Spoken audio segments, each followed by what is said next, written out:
This is the largest green roof in New York City. It's in the middle of bustling Manhattan, on top of the Javits Convention Center, a behemoth of a building with a 6-block footprint. But the roof hasn't always been green. Before 2014, it was totally barren. Now, just a few years later, when people walk out onto the roof, they say things like, "Amazing, that's great, I didn't expect this, what a surprise." But besides the great reactions, there are practical benefits.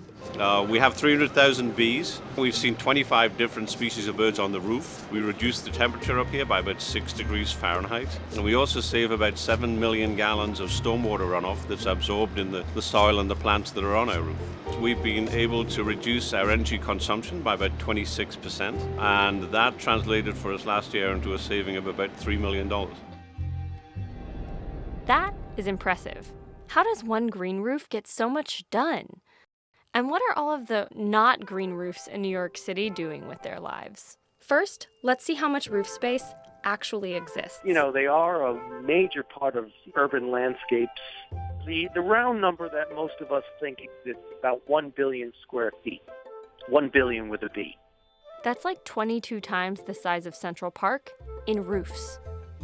And in most cities, what isn't roof is another impermeable surface, like road, sidewalk, or parking lot.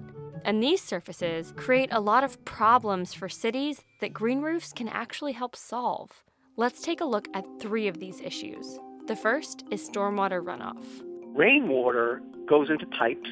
It combines with what's called sanitary water. When there's too much rainwater, which happens hundreds of times a year around Manhattan, the wastewater treatment facilities shut down, and these valves just let the water just shunt out into the rivers. It's got human sewage. It's the biggest source of pathogens to the Manhattan Island. With green roofs, that water, instead of going into the drains and polluting the environment, ends up just evaporating to the atmosphere through the leaves of these plants. And then there's what scientists call the heat island effect, which basically means that cities are significantly warmer than the surrounding areas. Well, I've seen asphalt roofs get up easily 170, 180 degrees Fahrenheit in the strong sunlight. They absorb about 90 to 95% of the sunlight. Green roofs, by comparison, are close to air temperatures. Another problem green roofs can help solve is habitat loss.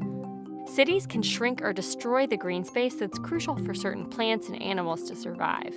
Currently, a lot of species might occur in smaller parks throughout the city that are relatively unconnected, but having high densities of green roofs would allow those patches to be more connected, letting, for example, butterflies travel from patch to patch with lots of stepping stones of green roofs in between. And these are just 3 of the problems green roofs can help solve. But to really put a dent in any of these issues, cities would have to implement green roofs at a large scale. Stuart Gaffin, the research scientist you heard from earlier, estimates that if all of New York City's 1 billion square feet of roof space were greened, those green roofs could lower the city's temperature by nearly 2 degrees Fahrenheit and absorb over 10 billion gallons of stormwater each year.